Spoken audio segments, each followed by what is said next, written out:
Sopo sing kuat nandang kahanan,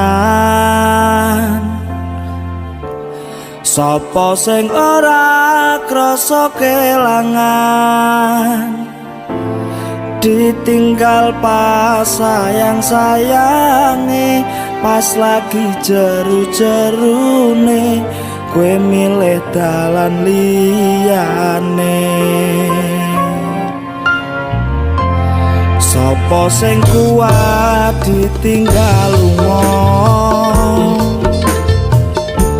sopo sing atine ora lara, kenangan sing wis tak lakoni tak simpen ning jero ati, dhewe wis ra dadi siji.